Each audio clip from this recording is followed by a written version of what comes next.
Merhaba arkadaşlar. Bugün anlatacağımız konu kalple üfürüm ve kalpte üfürüm olduğu zaman ailelerin ne şekilde yönlendirilmesi gerektiği ile ilgili kısa bir açıklama olacak. Lafı fazla uzatmadan hızlıca konuya geçeceğim. Şimdi diyelim ki fizik muayene yapılırken çocuğunuz hasta oldu. Doktorunuz muayene ederken sizin kalbinizde üfürüm var dedi. Dedi ki 1/6, 2/6, 3/6 şeklinde bir rakam söyledi. Tabi anlamadınız ama kafanız karıştı. Belki biraz korktunuz. Şunu bilmeniz gerekiyor. Üfürüm dediğimiz şey sadece bir semptomdur. Yani bir fizik muayene bulgusudur. Üfürüm dediğimiz şey bir hastalık değildir. Birçok durumda olabilir. Çocuk heyecanlanır olur, ateşi olur, kansızlığı olur, kalpte delik vardır olur, kalpte bir kapakla ilgili darlık ya da fazla gevşeklik vardır olur. Bir sürü sebepten dolayı olabilir veya hiçbir sebebi olmayabilir. Yani masum üfürüm dediğimiz şeylerden bir tanesi olabilir. Bu durumda sizin hastalığınız var demek anlamına gelmiyor. Şimdi kalp muayenesi dediğimiz şey 3 ana başlıkta incelenir. Bir tanesi dinleme, bir tanesi dokunma, bir tanesi de hissetme şeklinde.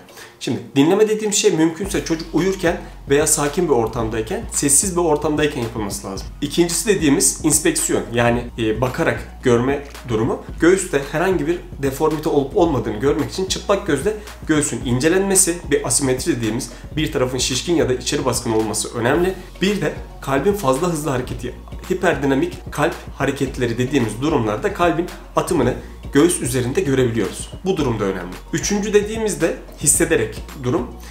Şöyle 4 tane ekstremite var. Yani ekstremite dediğimiz 2 tane kol, 2 tane bacak, toplam 4 tane bizim uzvumuz var. Bunların hepsinden tansiyon ve nabız bakılması lazım. Hepsinin tansiyonun, nabzının ölçülüyor olabilmesi lazım veya belli bir aralıkta devam ediyor olması lazım. İkinci aşamada da tril dediğimiz bir durum var.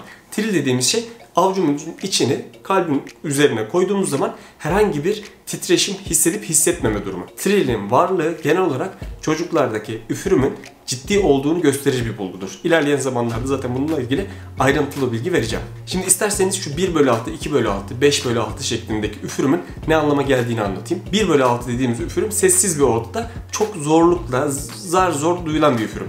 2/6 dediğimiz üfürüm daha kolay duyulur ama şiddetli değildir. 3/6 üfürümde daha şiddetli bir üfürüm olmasına rağmen elimizde göğsün üzerine koyduğu zaman herhangi bir titreşim hissedilmez. Yani tril yoktur. 4/6'ya geçtiğimiz zaman artık patolojik boyuta gelişmiş oluyor ve artık elinizi koyduğunuz zaman o titreşimi hissedersiniz ve şiddetli bir üfürümdür. 5/6 üfürüme geldiğiniz zaman aşırı şiddetli bir üfürümden bahsediyoruz. 6/6 dediğimiz artık çıplak kulaklıda duyulabilir bir üfürüm. Bu genellikle çok normal polikliniklerde rastlantısal olarak saptanmaz.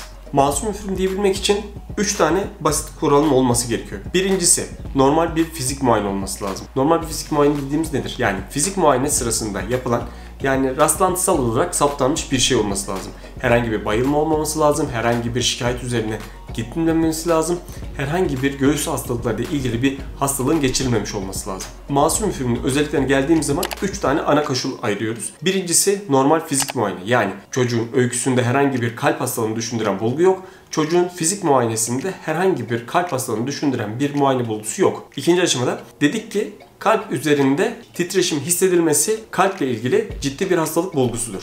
Kalp üzerinde titreşim hissedilmesi de 4/6 ve üzerindeki üfürümlerde. Eğer kalp üfürümünüz 3/6 ve altındaysa, yani 3/6 üfürüm dahil, bu durumda da gene üfürümünüzün masum olduğu, basit bir üfürüm olduğu söyleyebiliriz. Üçüncü koşul ise sistolik ejeksiyon üfürümü veya devamlı üfürüm dediğimiz, doktorunuzun bunu muayene sırasında hissedeceği ve size muhtemelen sizin üfürümünüz masum üfürüm ya da değil şeklinde yorum yapmasını kolaylaştıracak bir bilgi.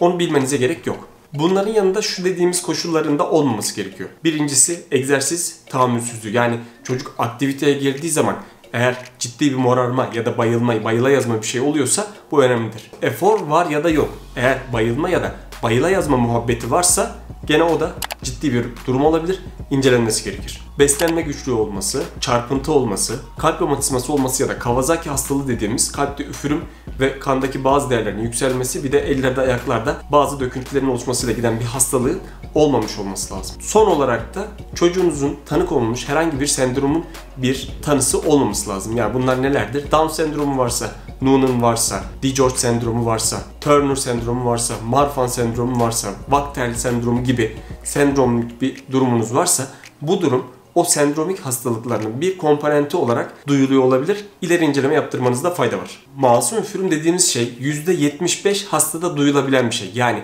hayatının herhangi bir döneminde 100 hastanın 75'inde masum üfürüm dinlenebilir. Dolayısıyla biz bütün hastaların %75'ini kalbine ultrason çek, kalp ekosu yaptır şeklinde kalp doktoruna gönderirsek tabii ki bu saçmalama olur. Böyle bir şey yapmıyoruz o yüzden.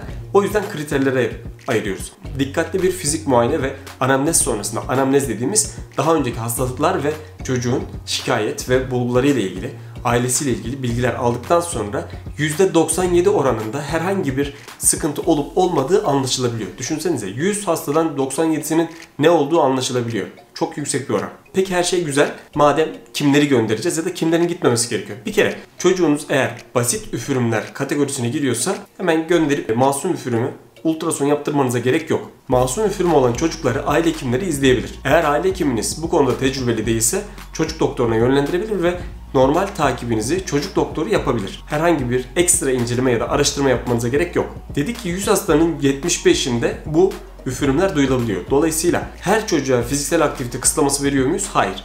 Üfürüm duyulan çocuk istediği gibi oynar, istediği gibi spor yapar. Herhangi bir fizik muayene kısıtlaması yoktur. Fakat spor yapacaksa, eğer profesyonel spor yapacaksa kardiyoloji tarafından bir kalp ultrasonu ve gerekirse ekstra efor incelemeleri dahil olmak üzere bazı incelemeler yapılabilir. O durum daha farklı. Yani normal oyun ya da günlük aktivitelerde herhangi bir kısıtlama yapmanıza gerek yok. Tüm bunlar olmasına rağmen eğer doktorunuzun kafasında herhangi bir şüphe varsa bu durumda gene sevk edilmenizde ve ileri inceleme yapılmanızda fayda var. Çocuk doktorunuz izleyebilir dedik ya. Peki bu izlemede özel bir metot izleniyor mu? Hayır. Nasıl ki fizik muayene, yani dinleyerek, bakarak ve dokunarak bunun muayenesinin tanısı konuldu. Aynı şekilde normal rutin çocuk izlemleri sırasında diyelim ki aile hekiminize gittiniz. Aşılarınız yapılıyor. Aşılardan önce muayene ettiriyorsunuz ya.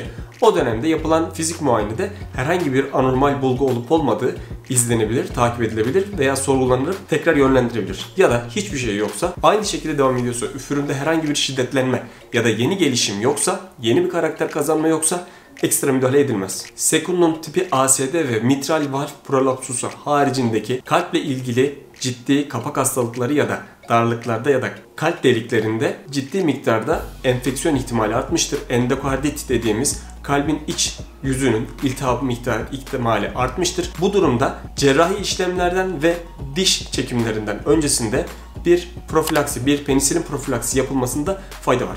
Onunla ilgili ayrıntılı bilgiyi bilmenize gerek yok. Doktorunuza durumunuzu anlattığınız zaman o zaten gerekli müdahaleleri yapacaktır. Gerekli önlemleri baştan alacaktır. Son olarak tekrar söylüyorum. Yeni başlayan bir üfürümünüz varsa ya da kötüleşen bir durumunuz varsa gidin. Onun dışında söylediğim stabil bir hastaysanız, yani herhangi bir bayılma yok, herhangi bir sendromun parçası değilsiniz, herhangi bir sorun yaşayarak gelmediniz, bayılmadınız, üfürümünüz 3/6'ın altında, doktorunuz düzgün takip ediyor sizi, rahatlatıyor. Doktora gitmenize gerek yok. Tekrar kardiyolojiye sıra alıp tekrar kardiyolojik inceleme yaptırmanıza gerek yok. Bunun dışında aileleri tekrar söylüyorum. Üfürüm demek hastalık anlamına gelmiyor. Tamamen normal olan çocuklarda da üfürüm duyulabilir. Dolayısıyla müdahale ettirmeniz gerekmez. Şimdilik bu kadar olsun. Kafanız takılan bir şey olursa alt tarafa yorum olarak paylaşırsanız elimden geldiği kadar yardımcı olmaya çalışırım. Eğer henüz anne eğitimleri başı altında Instagram'da ve YouTube'da alıştırdığım bu video serisini takip etmiyorsanız takibe başlayın. Çünkü videolar geldiği zaman haberdar olmak için bu kanala üye olmak ve takip etmek gerekiyor. Kafanız takılan bir şey olursa dediğim gibi tekrar bana ulaşırsınız. Elimden geldiği kadar yardımcı olmaya, yönlendirmeye çalışırım. Kendinize iyi bakın. Görüşürüz.